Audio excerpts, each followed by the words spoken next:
பழைய உடன்படிக்கை. நமக்கு பொருந்தாத பழைய உடன்படிக்கையில் என்ன அப்படிங்கிறத பார்ப்போம். உபாகமம் 27வது அதிகாரம் 26வது வசனம். இது பழைய உடன்படிக்கையில் அவர் என்ன சொல்கிறாரு. அடுத்தது மல்கியா 3, 8, 9, 10 பார்ப்போம். உபாகமம் 27, 26 நியாயப்பிரமாணத்தை நம்ம ஏன் தொடக்கூடாதுன்னு சொல்கிறதுக்கு இது ஒரு முக்கியமான காரணம். இந்த நியாயப்பிரமாண வார்த்தைகளை எல்லாம் கை கொண்டு நடவாதவன் சபிக்கப்பட்டவன் என்பார்களாக, ஜனங்கள் எல்லாரும் ஆமேன் என்று சொல்ல கடவர்கள். இது எப்போ கொடுத்தது? கிமு 1450 மோசே வழியாக இஸ்ரவேலருக்கு கொடுக்கப்பட்டது.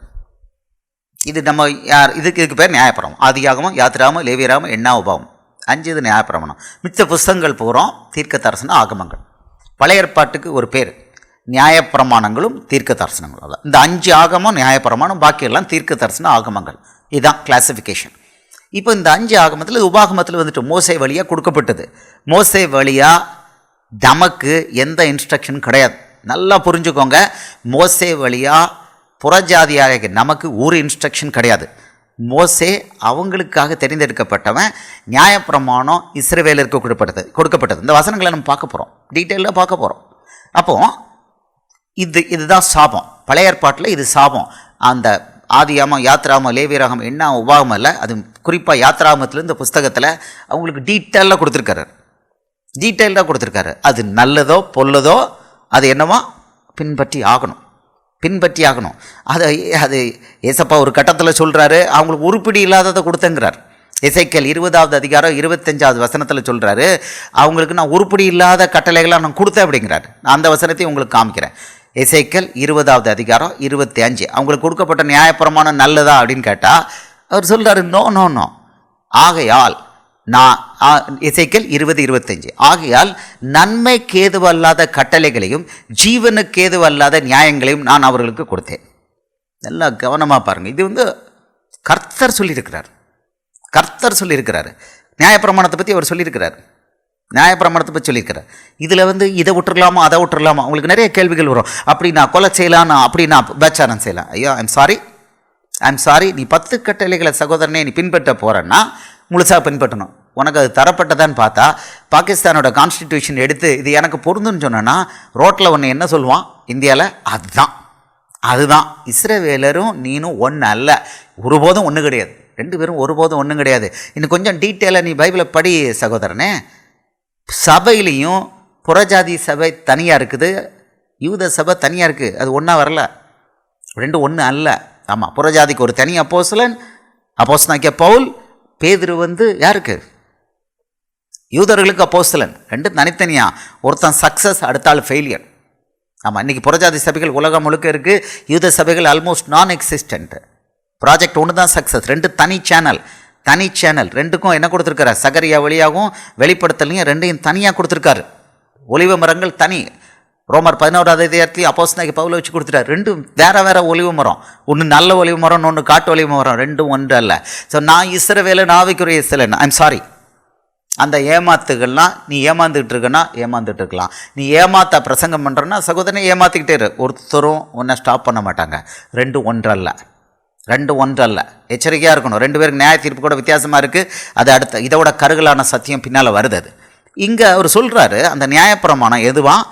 ஆகையால் நன்மைக்கு ஏதுவல்லாத கட்டளைகள். நியாயப்பிரமாண கட்டளைகள் எதுவா? நன்மைக்குள்ள கட்டளைகளில் அவர் சொல்கிறார், நன்மைக்கு ஏதுவல்லாத கட்டளைகளையும் ஜீவனுக்கு ஏதுவல்லாத நியாயங்களையும் நான் அவர்களுக்கு கொடுத்தேன். கர்த்தர் சொல்கிறாருப்பா, எசேக்கியேலை வச்சு கொடுத்துருக்காரு, நான் சொல்லலை. அப்போ இதில் இன்னும் கொடுத்துருக்காரு. இப்போ இதை 1 தீமோத்தேயு 1வது அதிகாரம் 9, 10 வசனத்தில் அப்போஸ்தலனாகிய பவுலுன்னு சொல்கிறான், நியாயப்பிரமாணம் யாருக்கு கொடுக்கப்பட்டதுன்னு சொல்கிறான். அவன் சொல்கிறான், எங்களுக்கு தெரிந்திருக்கப்படி நியாயப்பிரமாணம் நீதிமானுக்கு விதிக்கப்படாமல் அக்கிரமக்காரருக்கும் அடங்காதவர்களுக்கும் பக்தி இல்லாதவர்களுக்கும் பாவிகளுக்கும் அசுத்தருக்கும் சீர்கெட்டவர்களுக்கும் தாய் தகப்பன்மாரை அடிக்கிறவர்களுக்கும் கொலைபாதகருக்கும் வேசிக்கள்ளருக்கும் ஆண் புணர்ச்சிக்காரருக்கும் மனுஷரை திருடுகிறவர்களுக்கும் பொய்யருக்கும் பொய்யான இடுகிறவர்களுக்கும் நித்தியானந்த தேவனுடைய மகிமையான சுவிசேஷத்தின்படி எனக்கு ஒப்புவிக்கப்பட்டிருக்கிற ஆரோக்கியமான உபதேசத்திற்கு எதிரடையாக இருக்கிற மற்ற எந்த செய்கைக்கும் விரோதமாய் விதிக்கப்பட்டிருக்கு. இதுதான் நியாயப்பிரமாணம். இதான் நியாயப்பிரமாணம். அதனால் நியாயப்பிரமாணம் உண்டு, எனக்கு அது ரொம்ப பிடிக்கும் அப்படின்னா நீ எந்த கணக்கில் வரேன்னு நீனே பார்த்துக்கணும் சகோதரனே. நீ விபச்சாரக்கார வரையா, மனுஷனை திருடனா வரையா, வேசி கல்லனா வரையா, எந்த கணக்கில் நீ உன்னை போட்டு நீ செலக்ட் பண்ணிக்கோ. அப்போ நியாயப்பிரமாணம் உனக்கு பொருந்தும். அப்போது நியாயப்பிரமாணம் நல்லதுக்கு கொடுக்கப்படலை. அவர் சொல்கிறாரு அதை நான் வேஸ்ட்டாக தான் கொடுத்தேன் அப்படிங்கிறார். மறுபடியும் நல்லாவே படிச்சுக்கோங்க. நன்மை ஏதுவல்லாத கட்டளைகளையும் ஜீவனுக்கு ஏதுவல்லாத நியாயங்களையும் நான் அவர்களுக்கு கொடுத்தேன். ஆனால் நமக்கு கொடுத்துருக்குது என்னதுங்க, அதை கொஞ்சம் பார்க்கலாம். நமக்கு ஏசப்பா கொடுத்துருக்காரு. யோவான் 6வது அதிகாரம் 63வது வசனத்தில் லட்டு மாதிரி சொல்லியிருக்கிறார். யோவான் 6:63 இங்கே இருக்குதா பார்ப்போம். யோவான் 6:63 அவர் சொல்கிறாரு, இங்கே இருக்குது பார்ப்போம். யோவான் 6:63 உங்களுக்கு ஏசப்பா கொடுத்துருக்கிறது பாருங்கள். யோவான் 6:63 ஆவியே உயிர்ப்பிக்கிறது, மாம்சமானது ஒன்றுக்கும் உதவாது. நான் உங்களுக்கு சொல்கிற வசனங்கள் ஆவியாயும் ஜீவனுமாயும் இருக்கிறது. அல்லேலூயா. என்ன லட்டு மாதிரி இருக்கு பாருங்க, என்ன லட்டு மாதிரி. இதை விட்டுட்டு நான் உங்களுக்கு சொல்கிற வசனங்கள் ஆவியாயும் ஜீவனுமாயும் இருக்கிறது சொல்லிட்டு மாம்சமானது ஒன்றுக்கும் உதவாதுன்ட்டார். மாம்சம்னா என்னங்க, நியாயப்பிரமாணம், பழைய உடன்படிக்கை, பழைய ஏற்பாடு, ஒன்றுக்கும் உதவாதுன்னு நான் சொல்லலையா, இயேசு ராஜா சொல்லியிருக்கார். நான் சொல்லலை. இப்போ இந்த வசனத்தை வெளிப்படுத்தி எல்லாருக்கும் சொல்லுன்ட்டார். அவர் சொல்லியிருக்கிறாரு. நீ என்ன குறை சொல்லாத சகோதரனே, என்ன குறை சொல்லாத. நான் இல்லை, நான் வேலைக்காரன். எனக்கு அவர் வார்த்தைக்கு நான் கீழ்ப்படியலை அப்படின்னா எனக்கு தண்டனை உண்டு. நான் அவர் வார்த்தைக்கு கீழ்ப்படுகிறேன், அவர் சொல்கிற வார்த்தையை சொல்கிறேன். இந்த வார்த்தை நீ என்னைக்காவது படிச்சிருக்கியா? யோவான் 6:63 ஆவியை உயிர்ப்பிக்கிறது, புதிய உடன்படிக்கை ஆவி. இன்னும் வசனங்களை பார்க்க போகிறோம். மாம்சமானது ஒன்றுக்கும் உதவாது, பழைய ஏற்பாடு, பழைய உடன்படிக்கை, மாம்சம், வசனங்களை பார்க்க போகிறோம். ஒன்றுக்கும் உதவாதுன்னு நான் சொல்லலை, இயேசு சொல்லியிருக்கிறாரு. இதை நீ டிஸ்பியூட் பண்ணுவியா? இதில் நீ ஆர்கியூ பண்ணுவா சகோதரனே சகோதரியே? எதை ஆர்கியூ பண்ணுவ? யார்கிட்ட ஆர்கியூ பண்ணுவ? இயேசு யார்? வானத்தையும் பூமியும் படைச்சவர். இன்றைக்கி நீ பைபிளை கையில் வச்சுருக்க, நீ நல்லா இருக்கிற, சந்தோஷமாக இருக்காருன்னா அவர் உயிரை கொடுத்துருக்கிறார். அவர் தான் தெய்வம். இவரே மெய்யான தேவனும் நித்திய ஜீவனுமாக இருக்கிறார். 1 யோவான் 5:20 பிதாவாகிய தேவனுக்கு உருவம். கொலோசியர் 1:15 அவர் அதரிசனமான தேவனுடைய தற்சுரூபமும் சர்வ சிருஷ்டிக்கு முந்தின பேருமானவர். ஏனெனில் சகலமும் அவருக்குள் சிருஷ்டிக்கப்பட்டது. இவர் தான் படைச்சார். முடியும் எல்லாத்தையும் படைச்ச சிருஷ்டி கர்த்தர் வேறு யாரும் இல்லை, இயேசு தான். அவர் சொல்லியிருக்காரியா? இன்றைக்கி கிறிஸ்துவம்னு சொல்லி நீ பைபிள் எடுத்துகிட்டு ஞானஸ்தானம் எடுத்துகிட்டு ஞாயிற்றுக்கிழமை சபைக்கு போறிய, அவர் தான் கொடுத்துருக்கிறாரு. இவர் வார்த்தை நீ டிஸ்பியூட் பண்ணுவியா சகோதரனே சகோதரியே? நோவே. மனம் திரும்பு. ஏசப்பா சான்ஸ் கொடுக்குறாரு. இவ்வளோ நாள் இந்த வசனம் ஒழித்து வைக்கப்பட்டிருந்தது, அவர் தான் ஒழிச்சு வச்சுருந்தார். இப்போ வெளியரங்கமாக்கியிருக்கிறாரு. ஆவியே உயிர்ப்பிக்கிறது, பழைய ஏற்பாடு, பழைய உடன்படிக்கை, என்னுடைய வசனம் இல்லாமல் ஒன்றுத்துக்கும் உதவாதுன்னு இயேசு சொல்லியிருக்கிறார். அவருடைய வசனம் ஆவி. அந்த வசனம் இல்லாமல் நீ பழைய உடன்படிக்கை போய் எனக்கு பிடிக்குது, சங்கீதம், நீதிமொழிகள் எனக்கு ரொம்ப பிடிக்குது, ஏசாயா ரொம்ப பிடிக்குது, எனக்கு உபாகம் ரொம்ப பிடிக்குது வேண்டாங்கல, படிக்க வேண்டான்னு சொல்லலை, ஆவியானவரை படிக்க வேண்டான்னு சொல்லலை. ஆனால் ஆவியாகிய அவர் வசனத்தை ரிஜெக்ட் பண்ணிட்டு அங்கே போய் தசம பாகம், காணிக்க, ஓய்வு நாள், அது என்னெல்லாமோ விழாலாம் வச்சுருக்காங்க, லென்த் டேஸ் வச்சுருக்காங்க, ரொம்ப நல்லாயிருக்கு, கிறிஸ்மஸ் வச்சுருக்காங்க, நியூ இயர் வச்சுருக்குறாங்க. எங்கேயா இருக்குது பைபிளில்? குட் ஃப்ரைடே எங்கேயா இருக்குது பைபிளில்? யாரையா உங்களுக்கு அந்த விழாலாம் வைக்க சொன்னாங்க? அதெல்லாம் எங்கேயா இருக்குது? உன் இஷ்டத்துக்கு நீங்கள் பண்ணிக்கிறீங்க. அவர் சொல்கிறாரு ஒன்றுத்துக்கு உதவாதுங்கிறார். அது அவ்வளோ மாம்சம், ஒன்றுத்துக்கு உதவாது அப்படிங்கிறார். அப்புறம் அவர் சொல்கிறாரு, நான் உங்களுக்கு சொல்கிற வசனங்கள் ஆவியாயும் ஜீவனுமாயும் இருக்கிறது. அதுதான் ஆவி. ஸோ மத்தேயு மார்க்கு லூக்கா உன்னை பிரசங்கம் பண்ணாமல், அதை படிக்காமல், அதை கீழ்ப்படியாமல், சகோதரனே சகோதரி நீ என்ன பண்ணாலும் அது ஒன்றுக்கும் உதவாது. நான் சொல்லலை, இயேசு சொல்கிறார். நல்லா எச்சரிக்கையாக இருக்கணும். அப்போ பழைய உடன்படிக்கை, நியாயப்பிரமாணம் வேஸ்ட்டுன்னு அவர் சொல்லியிருக்கிறாரு. அப்போஸ்தலனாகிய பவுல் அதை கன்ஃபார்ம் பண்ணியிருக்கான். அடுத்தது இயேசு சொல்கிறாரு, என் வசனம் தான் உருப்படி, மற்ற பழைய உடன்படிக்கை வசனம் ஒன்றுமில்லை, உருப்படி இல்லைன்னு சொல்லியிருக்காரு. ஓகே, இப்போ சாபத்தில் முதல் சாபம் பார்த்தோம். முதல் சாபம் நம்ம இதிலேருந்து உபாகமம் 27-26 பார்த்தோம். இப்போ 2வது சாபம் பழைய உடன்படிக்கையில் 2வது சாபம் மல்கியா 3:8-9-10. சபைக்கு போகிறவங்க எல்லாரும் இந்த வசனத்தை கேட்டிருப்பாங்க. மல்கியா 3:8-9-10. மனுஷன் தேவனை வஞ்சிக்கலாமா? நீங்களோ என்னை வஞ்சிக்கிறீர்கள். எதிலே உம்மை வஞ்சித்தோம் என்கிறீர்கள்? தசமபாகத்திலும் காணிக்கையிலும் தானே. நீங்கள் சபிக்கப்பட்டவர்கள், ஜனத்தாராகிய நீங்கள் எல்லாரும் என்னை வஞ்சித்தீர்கள். என் ஆலயத்தில் ஆகாரம் உண்டாயிருக்கும்படிக்கு தசமபாகங்களை எல்லாம் பண்டசாலையிலே கொண்டு வாருங்கள், அப்பொழுது நான் வானத்தின் பலகணிகளை திறந்து இடங்கொள்ளாமற் போக மட்டும் உங்கள் மேல் ஆசீர்வாதத்தை வருஷிக்க மாட்டேனோ என்று அதனால் என்னை சோதித்து பாருங்கள் என்று சேனைகளின் கர்த்தர் சொல்கிறார். Correct, very beautiful, very beautiful. இப்போ இந்த அதிகாரம் யாருக்கு தரப்பட்டது? இங்கே பாருங்க, 2வது அதிகாரம், மல்கியா 2வது அதிகாரம். இப்போதும் ஆசாரியர்களே, இந்த கட்டளை உங்களுக்குரியது. யாரு? இஸ்ரவேலின் ஆசாரியர்களுக்கு இது கொடுக்கப்பட்டிருக்கு, நமக்கு இல்லை. அடுத்து வருவோம், இன்னும் வருவோம். மல்கியா 1வது அதிகாரம் 1வது வசனத்தை நம்ம பார்ப்போம். அடுத்தது என்னன்னு பார்ப்போம். 1வது அதிகாரம் 1வது வசனம். மல்கியாவை கொண்டு கர்த்தர் இஸ்ரவேலுக்கு சொன்ன பாரம். இது எப்போ, இந்த மல்கியா புதுசாக எப்போ எழுதப்பட்டதையா? இயேசு வர்றதுக்கு 400 வருஷத்துக்கு முன்னால் எழுதப்பட்டது. இயேசு வர்றதுக்கு 400 வருஷத்துக்கு முன்னால் எழுதப்பட்டது. அப்போ நம்ம எங்கேயா இருந்தோம்? நம்ம ஏற்கனவே பார்த்தோம், எபேசியர் 2:12, நம்பிக்கை இல்லாதவர்கள், தேவனற்றவர்கள், இஸ்ரவேலின் காணியாட்சிக்கு புறம்பானவர்கள், வாக்குத்தத்தத்துக்கு உடன்படிக்கைக்கும் அந்நியர்கள். நம்ம டோட்டலி அவே, நம்ம மனுஷனே இல்லை. நம்ம பழைய உடன்படிக்கையில் நம்ம மனுஷனே இல்லை. மனுஷனுக்குள்ள ஸ்டேட்டஸ் நமக்கு கிடையாது. அப்போ மல்கியாவை கொண்டு கர்த்தர் யாருக்கு? இஸ்ரவேலுக்கு சொன்னது. நியாயப்பிரமாணம் இஸ்ரவேலுக்கு தான் கொடுக்கப்பட்டது. நாம 1வது அதிகாரம் 1வது வசனம் படிச்சுக்கோங்க. மல்கியா, லேவியராகமம் 27வது அதிகாரம் கடைசி வசனம் படிச்சுக்கோங்க. இஸ்ரவேலருக்கு அதை கொடுத்தாரு, மோசே வழியாக கொடுத்தாரு, நமக்கல்ல. இது இஸ்ரவேலருக்கு கொடுத்தது. இதை வச்சுக்கிட்டு எப்படி மல்கியா 3, 8, 9, 10 வசனம் உங்களுக்கு பொருந்தும். நீங்கள் கொடுக்கல, தசம பாகம் கொடுக்கலன்னா நீங்கள் சபிக்கப்பட்டவங்க சொல்கிறீங்கன்னா இது நமக்கு பொருந்துமா இல்லையா அப்படின்னு நீங்கள் பார்த்துக்கோங்க. ஏற்கனவே நம்ம பார்த்தாச்சு, புதிய உடன்படிக்கையில் ஆசீர்வாதம் என்ன வசனங்களை பார்த்தாச்சு, சாபம் என்ன வசனங்களை பார்த்தாச்சு. இது புதிய உடன்படிக்கை அல்ல, பழைய உடன்படிக்கை நமக்கு தரப்படவே இல்லை. அதுக்கு நான் வசனம் தரேன். பழைய உடன்படிக்கை நமக்கு தரப்படவே இல்லை. இப்போ எடுத்துக்கொள்வோம் ரோமர் 9வது அதிகாரம் 4வது வசனம். ரோமர் 9:4 அவர் கொடுக்குறாரு, இந்த பழைய உடன்படிக்கை வசனம் யாருக்கு கொடுத்தது அப்படிங்கிறார். ரோமர் 9:4-5.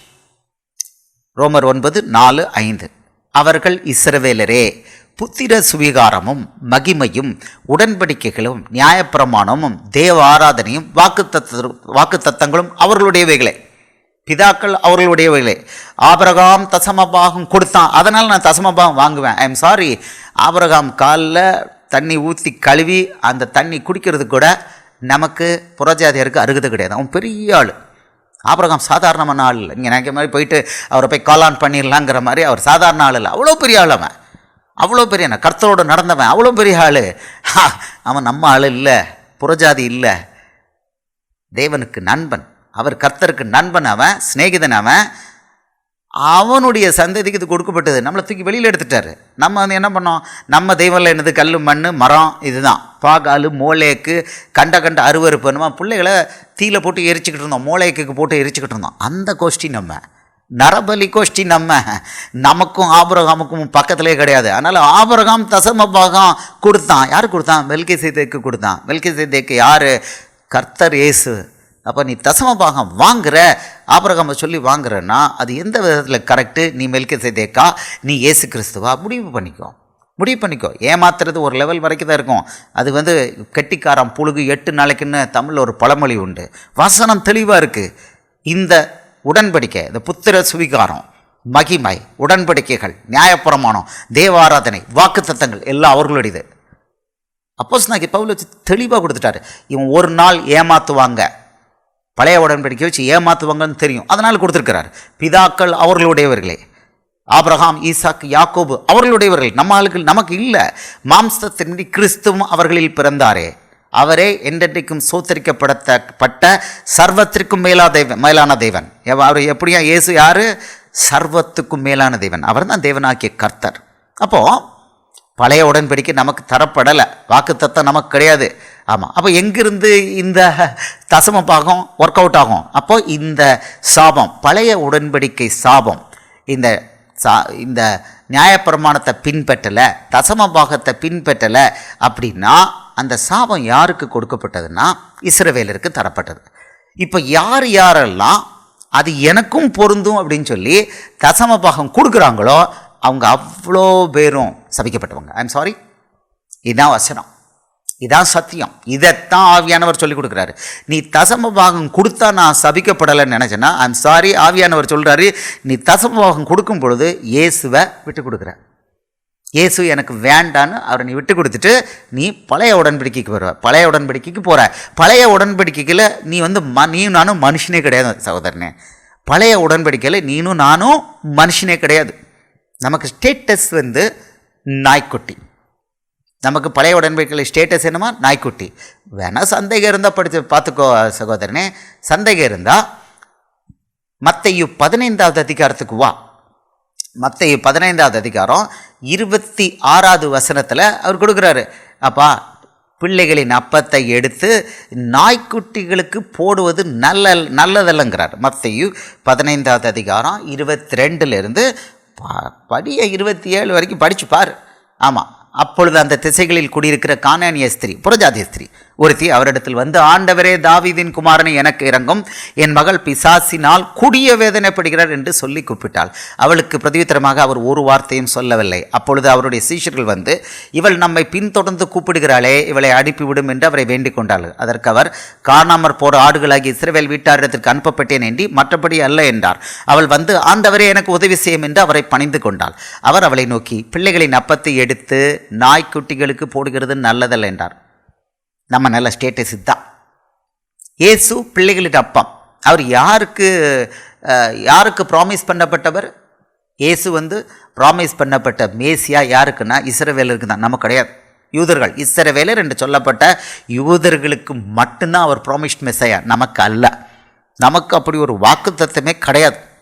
I'm sorry. நமக்கு இப்படி ஒரு மேசியா வருவார், உங்களை மீட்டு கொள்வார், உங்களை கட்டி அணைச்சிப்பார், உங்களுக்கு மீட்பு கொடுப்பார். இல்லை, ப்ராமிஸ் கொடுக்கல. அவங்களுக்கு கொடுக்கப்பட்டிருக்கு. உபாகமம் 18:19 கொடுத்துட்ருக்கு. அப்போ இந்த பொண்ணு போய் கேட்குறா, ப்ராமிஸே கிடையாது, இவளுக்கு கிடையாது. இவளுக்கு உபதேசம் பண்ணுறதுக்கு, இவளுக்கு டெலிவரன்ஸ் கொடுக்கறதுக்கு இயேசு வானத்திலேருந்து கீழே இறங்கி வரல. இவ கேட்குற, தாவீதின் குமாரனே, இந்த பேரை சொல்கிறதுக்கு புறஜாதியாருக்கு அருகதை கிடையாது.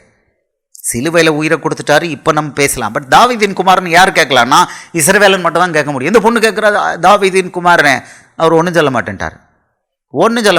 பிள்ளைகளின் அப்பத்தை எடுத்து நாய்க்குட்டிகளுக்கு போடுகிறது நல்லதல்லன்னா.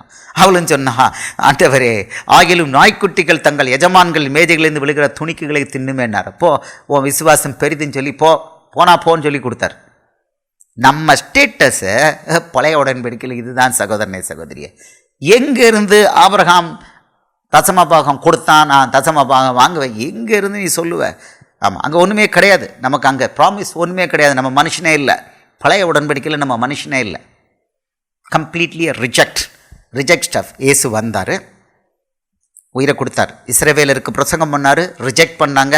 சிலுவையில் அவர் யூதர்களுடைய ராஜாவாக வர, எங்களுக்கு நீ ராஜா இல்லைன்னு சொல்லி அவரை நீ யூதரின் அவர் யோவான் 19:7 தன்னை தேவகுமாரன், யூதர்களின் ராஜா. அர்த்தம் என்ன? யூதர்களின் ராஜா கிறிஸ்து, யூதர்களின் ராஜா மேசியா, தேவகுமாரன் எல்லாம் ஒரே அர்த்தம்தான்.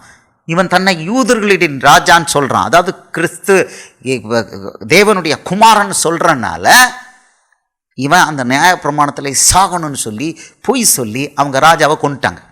சிலுவையில் ஆணி அடித்து கொண்டுட்டாங்க. இழந்து போனாங்க. அவங்க இழந்து போய் அவர் நமக்கு கிடைச்சிருக்காரு சகோதரனே சகோதரியே. நம்ம ஒன்றும் நல்லவங்கன்னு இல்லை, ஒர்த்லெஸ் பீப்புள். நம்ம வசனத்தின்படி ஒர்த்லெஸ். ஆமாம், படித்து பார்த்துக்கோ. ரோமர் 5வது அதிகாரம் 10வது வசனம் வேணால் படித்து பார்த்துக்கோ. நம்ம லட்சணம் என்ன? நம்ம தேவனுக்கு சத்துருக்கள். இன்றைக்கி பைபிள் கையில் கிடச்சிட்டு அப்படின்னு சொல்லிட்டு ஜம்ப் பண்ணக்கூடாது, கவனமாக இருக்கணும். ரோமர் 5வது அதிகாரம் 10வது வசனம். ரொம்ப பயபக்தியோடு இயேசு நமக்கு பண்ண பெரிய கிருபைக்கு அவருக்கு நன்றியோடு இருக்கணும். அவர் வசனத்தை கீழ்ப்படியும். ரோமர் 5வது அதிகாரம் 10வது வசனம் அப்போஸ்தலனாகிய பவுல் வச்சு மறுபடியும் சொல்லியிருக்காரு. மேலும் ரோமர் 5:5 போட்டிருக்கேன். இட் ஷுட் பி ரோமர் 5:10. ரோமர் 5வது அதிகாரம் 10வது வசனம் மறுபடியும் நான் போடுறேன். ரோமர் 5:10 வசனம். 10வது வசனம் இங்கே சொல்கிறாரு, வாய் இஸ் நாட் கம்மிங். 10வது அதிகாரத்துக்கு போகுது. Again it is giving problem. ரோமர் 5வது அதிகாரம் 10வது வசனம். ரோமர் 5:10. இப்போ கிளியராக கிளிக் பண்ணியிருக்கிறேன். நாம் தேவனுக்கு சத்துருக்களாய் இருக்கையில் அவருடைய குமாரனின் மரணத்தினால் அவருடனே கூட பிதாவாகிய தேவனுடனே கூட நம்மை ஒப்புரவாக்கப்பட்டோமானால், ஒப்புரவாக்கப்பட்ட பின் நாம் அவருக்கு ஜீவனாலே ரட்சிக்கப்படுவது, அவருடைய ஜீவனாலே ரட்சிக்கப்படுவது அதிக நிச்சயமாமே. ஃபர்ஸ்ட் சென்டென்ஸ் பாருங்க, நாம் தேவனுக்கு சத்துருக்களாய் இருக்கையில் அவருடைய குமாரனின் மரணத்தினால் நம்ம ஒப்புரவாக்கியிருக்காரு.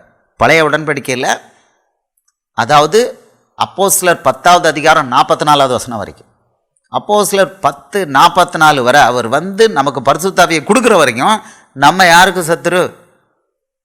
நம்ம தான் இயேசுவுக்கு, பிதாவாகிய தேவனுக்கு நம்ம தான் சத்துரு. அப்படிப்பட்ட கோஷ்டியை, எனிமி கோஷ்டி, சத்ரு கோஷ்டியை அவர் கட்டி அணைச்சி பிள்ளையாக்கி இருக்கிறாரு. பரலோகத்தை கொடுத்துருக்கிறாரு, உயிரையும் கொடுத்து நமக்காக கொடுத்து பரலோகம் கொடுத்துருக்காரு. இவரை பின்பற்றுவீங்களா? இல்லை, இவர் சொல்லியிருக்காரு அதை பின்பற்றக்கூடாது, அது ஒன்றுக்கும் உதவாதுன்னு சொல்லியிருக்காரு பழைய உடன்படிக்கை. அதை போய் பின்பற்றுவீங்களா? ஏன்னா அதுக்கு பிடிச்சிருக்கு, எனக்கு பிடிச்சிருக்கு, ரைட், வெரி குட். நரகம் பிடிச்சிருக்குன்னா நம்ம என்ன செய்ய முடியும்? நரகம் போகிறோமோ இல்லையோ, இந்த உலகமே நரகம் ஆகிடுத. ஆமாம், இந்த உலகமே நரகம் ஆகிடுத. எப்போ நம்ம பழைய உடன்படிக்கை வேணும்னு சொல்லிட்டோமோ அப்போ நமக்கு என்ன ஆகிடுதுன்னா, நம்ம வந்து புதிய உடன்படிக்கையின் ஆசீர்வாதங்களை, பாதுகாப்புகளை நம்ம வந்து விட்டு கொடுத்துருந்தோம். புதிய உடன்படிக்கையின் ஆசீர்வாதங்கள், பாதுகாப்பு என்ன? யோவான் 10வது அதிகாரம் 10வது வசனத்தில் அவர் கொடுத்துருக்காரு. எடுத்துப்போ, இங்கிருந்தே எடுப்போம். யோவான் 10:10 புதிய உடன்படிக்கையின் ஆசீர்வாதத்தில். மத்தேயு 6:33 பார்த்தோம். அடுத்தது கொஞ்சம் பார்ப்போம். யோவான் 10:10 அவர் கொடுத்துருக்காரு, திருடன் திருடவும் கொல்லவும் அழிக்கவும் வருகிறான் என்று வேறொன்றுக்கும் வரான், நானோ அவைகளுக்கு ஜீவன் உண்டாயிருக்கவும் அந்த ஜீவன் பரிபூர்ணப்படவும் வந்தேன். இதுதான் புதிய உடன்படிக்கையில் ஆசீர்வாதம். என்ன கொடுத்துருக்கிறாரு? ஜீவன், பரிபூர்ண ஜீவன். ஆஸ்பத்திரி போய் அல்லாடிக்கிட்டு இருக்க வேண்டாம், பெஸ்ட் டாக்டர்கிட்ட போய் ட்ரீட்மெண்ட், இந்த அல்லாடவே வேண்டாம். அவர் கொடுத்துருக்காரு ஜீவன், பரிபூர்ண ஜீவன். இயேசுவுடைய புதிய உடன்படிக்கை வசனங்களை பின்பற்றினார். சொல்கிறாரு, என்னுடைய வசனம் ஆவியாயும் ஜீவனுமாயும் இருக்குங்கிறார். அதை பிடிச்சா என்ன கிடைக்குது? ஜீவன், பரிபூர்ண ஜீவன். தள்ளாடிக்கிட்டு இருக்க வேண்டிய அவசியம் இல்லை, ஆஸ்பத்திரிக்கு நொடிக்கு ஒருக்க போக வேண்டிய அவசியம் இல்லை. உனக்கு நிறைய வீட்டில் வியாதி இருக்குன்னா அர்த்தம் என்னென்னா, நீ பழைய உடன்படிக்கையில் இருக்குன்னு சகோதரியே, சகோதரனே. இன்றைக்கி கட்டட சபைக்கு போகிறவங்க எத்தனை பேருக்கு வியாதி இல்லாமல் இருக்காங்க நீங்கள் செக் பண்ணி பாருங்கள். ஒரு எனுமரேஷன் எடுத்து பாருங்கள். அங்கே வந்து வியாதி எல்லாம் நார்மல் அப்படிம்பாங்க. வியாதி நார்மல் இல்லை சகோதரனே, சகோதரியே. வியாதி இருக்குன்னா பாவம் இருக்குன்னு அர்த்தம். ஒன்று பாவம் இருக்குது. பாவம் என்னது? நியாயப்பிரமாணத்தை, பழைய உடன்படிக்கை நியாயப்பிரமாணத்தை பின்பற்றுறது பெரிய பாவம். இயேசுவை வேண்டான்னு சொல்லியாச்சு, அப்புறம் என்னது அது? அது பாவமா இல்லையா? நல்ல பெரிய லட்டு மாதிரி கொடுத்துருக்கிறாரு, அவர் வேண்டான்னுச்சு. ஆமாம், யோவான் 8:34 பாவம் செய்கிறவனும் பாவத்திற்கு அடிமையாக இருக்கிறான் என்று மெய்யாகவே உங்களுக்கு சொல்கிறேன். அப்போ வியாதி இருக்குன்னா அங்கே பாவம் மீறுதல் இருக்குது, பாவம் மீறுதல் இருக்குது. யுத்தத்தினால வரும். இப்போ நான் சில விஷயங்களை இதை மாதிரி ரெக்கார்டிங் பண்ண வரும்போது கொஞ்சம் மோதி பார்ப்பான், பிசாசு மோதி பார்ப்பான். பட் அவன் சக்சீட் ஆனானா? கிடையாது. ஆமாம், சரி, இந்த இடத்துல திடீர்னு பார்த்தீங்கன்னா, நேற்று இன்றைக்கி இந்த ரெக்கார்ட் பண்ண போகிறேன்னு ஒரு பிரச்சனை. இங்கே வந்து ஒரு சின்னதாக ஒரு இது வருது, ஃபிஷர் மாதிரி இந்த இடத்துல ஒரு பிஞ்சிட்ருக்கு. அது இம்பிட்டு தான் அவனால் பண்ண முடியும், இம்பிட்டு தான். இதுக்கு மேலே அவனால் ஒன்றும் பண்ண முடியல. இதுக்கு முன்னால் ஒரு ரெக்கார்டிங் பண்ணும்போது எப்படியா சளியே வர வச்சு பார்த்தா அப்புறம் புரிஞ்சுது இந்த ரெக்கார்டிங் பண்ண போகிறான், விரட்டுறான் அப்படின்னு உடனே கேமராவை நிறுத்தி பண்ணினோடனே ஓடிப்பிட்டான். மொதல் ரெக்கார்டிங் ஃபுல்லாக வேஸ்ட் ஆச்சு, ஆடியோ வேஸ்ட் ஆச்சு. அப்படியா, பரவாயில்ல, இன்னொரு தடவை பண்ணிக்கிறேன், பண்ணியாச்சு, அவ்வளோதான், பண்ணியாச்சு. ரெக்கார்டிங் பண்ணோன்னு ஓடிப்பிட்டான். ஸோ வியாதி காரணம் இல்லாமல் வராது. அது வந்ததுன்னா 99.99% பாவம். இயேசுவை வேண்டான்னு மறுதளிக்கிறது பாவம். நீ தசம பாகம் கொடுத்தனா இயேசுவை மறுதளிக்கிற சகோதரனே, சகோதரியே. காணிக்க கொடுக்கலன்னா நான் வந்து செத்த அப்படின்னு நினச்சேன்னா நீ இயேசுவை மறுதளிச்சிட்டேன். உன்னையும் என்னையும் இயேசு சுயாதீனா படைச்சிருக்கிறார். கலாத்தியர் 5:13 வசனத்தை பின்னால் பார்க்கலாம். இப்போ நியாயப்பிரமாணத்தை பின்பற்றினா இது கிடையாது. நானோ அவர்களுக்கு ஜீவன் உண்டாயிருக்கவும் அது பரிபூர்ணப்படவேன்னு சொல்லியிருக்கிறாரு, வந்திருக்கேன்னு சொல்லியிருக்காரு. இது கிடைக்காது. ஆமாம், இது தவிர நீ பழைய ஏற்பாட்டிலே கொஞ்சம் பார்க்கலாம். பழைய ஏற்பாட்டில் அவர் ஆசீர்வாதத்தை இதை ஆம்பிளிஃபை பண்ணி கொடுத்துருக்காரு. யாத்ராகமம் 15வது அதிகாரம் 26வது வசனம். யாத்ராகமம் 15:26, யாத்ராகமம் 23, 25, 26 உங்களுக்கு காமிக்கிறேன். நிறைய உங்களுக்கு பழைய ஏற்பாட்டிலேருந்து சொல்லுவாங்கல்ல, இப்போ நான் காமிக்கிறேன். ஜீவன் பரிபூர்ண ஜீவனுக்கு எக்ஸ்பிளனேஷன் வேணும்னு அந்த வசனத்தில் போய் பார்க்கலாம். யாத்திராகமம் 15:26. நீ உன் தேவனாகிய கர்த்தரின் சத்தத்தை கவனமாய் கேட்டு அவர் பார்வைக்கு செம்மையானவைகளை செய்து அவர் கட்டளைகளுக்கு செவி கொடுத்து அவருடைய நியமங்கள் யாவையும் கை கொண்டால் நான் எகிப்திற்கு வரப்பண்ணின வியாதிகளில் ஒன்றையும் உனக்கு வரப்பண்ணேன். நானே உன் பரிகாரியாகிய கர்த்தர். இது உனக்கு அப்ளிகபிள். நீ புதிய உடன்படிக்கைய வசனத்தை பின்பற்றினா இது என்ட்ரி லெவல். ஆனால் உனக்கு கொடுத்துருந்தார். இஸ்ரவேலருக்கு என்னாச்சு? 40 வருஷம் வனாந்தரத்தில் அவன் என்னெல்லாம் முரண்டு பண்ணிட்டு போனான். சப்பல் தேயலை, சட்டை அழுக்காகலை. கொடுத்தாரு, அவனுக்கு ஹெல்த் கொடுத்தாரு. அங்கே போய் டாக்டர்கிட்ட போக வேண்டிய நேரம், டாக்டரே கிடையாது, நல்ல ஹெல்த் கொடுத்தார். அவன் தப்பு பண்ணும்போது அடிச்சிட்டார், அது வேறு விஷயம். பட் ஹெல்த் கொடுக்குறாரு. Is the same God. எபிரேயர் 13:8 உங்களுக்கு அப்பப்போ சொல்லிப்பாங்களே, இயேசு கிறிஸ்து நேற்றும் இன்றும் என்றும் மாறாதவர் சொல்லுவாங்க. ஆமாம், அங்கே கூட்டி வழி நடத்திட்டு போனது யார்? செங்கடல் வழியாக வழி நடத்தி கூட்டி போனது, வனாந்தரத்தில் வழி நடத்தி இஸ்ரவேலர் கூட்டிகிட்டு போனது யார் சகோதரனே? இயேசு தான். அன்றைக்கி அவருக்கு பேர் குமாரன். அவர் தான் வழி நடத்தி கூட்டிகிட்டு போனார். ஆமாம், அதுவே நிறைய நேரம் உங்களை ஏமாற்றிட்டு இருப்பாங்க. அப்போது இங்கே கொடுத்துருக்கிறாரு, நான் எகிப்திற்கு வரப்பண்ணின எந்த வியாதியும் உனக்கு வரப்பண்ணேன். நீ கேன்சர் வருதா? எகிப்திற்கு உள்ள வியாதி அது. ஸ்பைனல் கார்டில் ப்ராப்ளம் இருக்கா? தொடர்ந்து ப்ராப்ளம் இருக்கா? வியாதி இருக்குதா? எந்த வியாதினாலும் சரி தான், கேஸ்ட்ரைட்டிஸ் எதுனாலும் சரி தான் பிரச்சனை. அது எகிப்திற்குள்ள வியாதி. அப்படின்னா நீ புதிய உடன்படிக்கையில் அந்த ஜீவன் பரிபூர்ண ஜீவனை இழந்திருக்க அப்படின்னா நீ பழைய உடன்படிக்கை சாபத்துக்குள்ளே இருக்கிற. கணக்கு போட்டு பாருங்கள். கட்டட ஞாயிற்றுக்கிழமை சபை போகிறவங்க எந்த குடும்பத்தில் வியாதி இல்லாமல், இந்த மாதிரி இன்னும் வரிசை வியாதி மட்டும் இல்லை, சாபக்கட்டுகள் இருக்குது, இல்லாமல் இருக்காங்கன்னு பாருங்கள். அது இருக்குது. அது ரொம்ப ஆம்ப்ளிஃபைடாக இப்போ தெரியுது பாருங்கள். அடுத்தது இன்னொன்று கொடுத்துருக்கிறாரு. இதே இதில் யாத்திராகமம் 23, 25, 26 சொல்கிறாரு, வியாதியை உன்னட்டு நீக்குவன் ஓப்பனாக சொல்கிறார். இதுவும் அப்ளிகபிள். உங்கள் தேவனாகிய கர்த்தரையை சேவிக்க கடவீர்கள். அவர் உன் அப்பத்தையும் உன் தண்ணீரையும் ஆசீர்வதிப்பார். வியாதியை உன்னிலிருந்து விலக்குவேன். கற்பம் விழுகிறதும் மலடும் உன் தேசத்தில் இருப்பதில்லை. உன் ஆயுசு நாட்களை பூரணப்படுத்துவேன். சங்கீதம் 91:16. நீடித்த ஆயுசினால் அவனை நான் திருப்தியாக்குவேன். ஆயுசுனால பூர்த்தி பண்ணுவாங்கிறார். யோவான் 10:10 சும்மா விளையாட்டு இல்லை, அது பெரிய ஆசீர்வாதம். ஜீவன் பரிபூர்ண ஜீவன். இயேசு அதுக்கு தான் வந்திருக்கிறார். மத்தேயு 6:33 பண்ணும்போது ஜீவன் பரிபூர்ண ஜீவன். இன்னைக்கு பழைய உடன்படிக்கையை பின்பற்றும் பொழுது தசமபாகம் கொடுக்கலன்னா எனக்கு சாபம். நீ நினைச்சாலே போதும், அவுட். நினைச்சாலே போதும். விசுவாசத்தினால் வராத யாவும் பாவம்னு அப்போஸ்தலனாகிய பவுல் சாப்பிட்றத குறித்து ரோமன்ஸில் சொல்லிட்டான். விசுவாசத்தினால் வராத யாவும் பாவம். நீ தப்புன்னு நினச்சிட்டாலே அது பாவம் ஆயிடுச்சு. ஆனால் உனக்கு என்ன கொடுத்துருக்கிறார் சகோதரனே சகோதரியே? எனக்கு என்ன கொடுத்துருக்கிறாரு? கலாத்தியர் 5:13 சுயாதீனம். நீ என்னன்னாலும் உனக்கு விருப்பப்பட்டதை பண்ணலாம். நீ நிறையா உற்சாகமாய் கொடுக்குற இடத்துல சபைக்கு இல்லை, அது தர்மம். உற்சாகமாக ஏழைக்கு நீ கொடுத்த, மற்றவனுக்கு நீ கொடுத்தன்னா உன் மேலே பிரியமாக இருக்கன்ற. நீ கொடுக்கலன்னா உன் மேலே பிரியம் இல்லைன்னு அவர் சொல்லலை சகோதரனே, சொல்லலை. கொடு. ஆமாம், கொஞ்சமாவது கொடு. ஏசப்பா ஆசீர்வதிப்பார். சர்ச்சுக்கு போய் கொடுக்கறது சாபம். நீ சர்ச்சுக்கு கொடுக்குற அவ்வளவும் உனக்கு சாபமாக திரும்பி வந்துக்கிட்டு இருக்கு. பரம்பரை சாபமாகவும் திருப்பி வந்துட்டுருக்கு. அடுத்த வசனங்களை பார்ப்போம். இப்போது இந்த சாபம், இந்த பழைய உடன்படிக்கை சாபங்கள் பூரா இன்றைக்கி கட்டட சபையை போகிறவங்களை தாக்கிட்டு இருக்கு.